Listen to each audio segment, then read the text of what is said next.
ഉമ്മാന്റെ വീട്ടിൽ നിന്ന് ഒരു ഫാമിലി ട്രിപ്പാണ് പോയിരുന്നു. അതിന്റെ വീഡിയോ ആയിട്ട് അവിടെ കാല് കുത്താനൊരു സുഖമില്ല. ഞങ്ങളെ ഫാമിലി ട്രിപ്പ് എല്ലാരും പോലെയല്ല, കുറച്ച് വെറൈറ്റി ആണ്.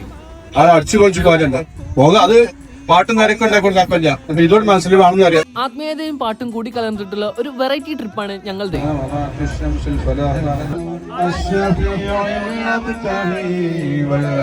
ഇത് ഞങ്ങൾ ട്രിപ്പിന്റെ ഖജാൻജിക്ക് പൈസ എണ്ണാൻ വരെ അസിസ്റ്റന്റ് ഉണ്ട്. അസിസ്റ്റന്റ് 500 നോട്ട് എന്നല്ല തുടങ്ങിയിട്ട് 6 മണിക്കൂറായി. അങ്ങനെ ദിക്റും സലാത്തിനും ശേഷം നമുക്ക് ഇനി കുറച്ച് പാട്ടാവാം.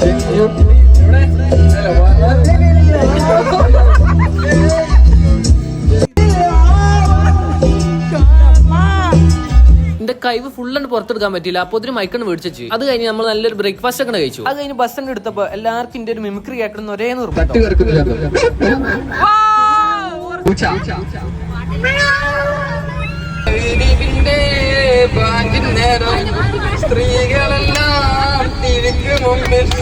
ദിലാറൊക്കെ ഉഷാർ എന്റെ പാട്ടിനായിരുന്നു. ഖജാഞ്ചിന്റെ രണ്ടാമത്തെ ട്രോഫിയാണ് ആ തൂങ്ങി നിൽക്കുന്നത്. ഖജാഞ്ചി കുട്ടികളും വല്യാലും കുട്ടിക്കാണ് 45 ആൾക്കാർക്കുള്ള ബനസൂര ഡാം കാണാനുള്ള ടിക്കറ്റ് എടുത്തു. ഏഷ്യയിൽ തന്നെ ഏറ്റവും വലിയ മണ്ണുകൊണ്ട് ഉണ്ടാക്കിയിട്ടുള്ള അണക്കെട്ടാണിത്. എന്തായാലും നടന്ന് കാലിന്റെ ഊപ്പാടാൻ നൽകി. സ്പീഡ് ബോട്ടിങ്ങും പെഡൽ ബോട്ടിംഗും ഒക്കെ ഇവിടെ ഉണ്ട്. ഖജാഞ്ചിനോട് ചോദിച്ചപ്പോൾ സ്പീഡ് ബോട്ട് ഒന്നും നമ്മളെ ബജറ്റിൽ പറഞ്ഞതല്ലാന്ന്. ഇന്നും നോക്കിയില്ല, അങ്ങനെ പോകുന്നു. ഞങ്ങൾ ട്രിപ്പിന്റെ മറ്റൊരു പ്രത്യേകതയാണ് എല്ലാവരും വെട്ടിയിട്ട് വായത്തണ്ട് പോലെ കുറച്ച് ഇതിനെ കിടന്നുണ്ടോ. വീഡിയോന്റെ കമന്റ് ബോക്സ് ആസ്പദമാക്കിയിട്ടാണ് നമ്മൾ സെക്കൻഡ് പാർട്ട് ഇറക്കുക. അപ്പം ഞാൻ പറഞ്ഞ പോലെ അടുത്ത വീഡിയോയും കാണാം.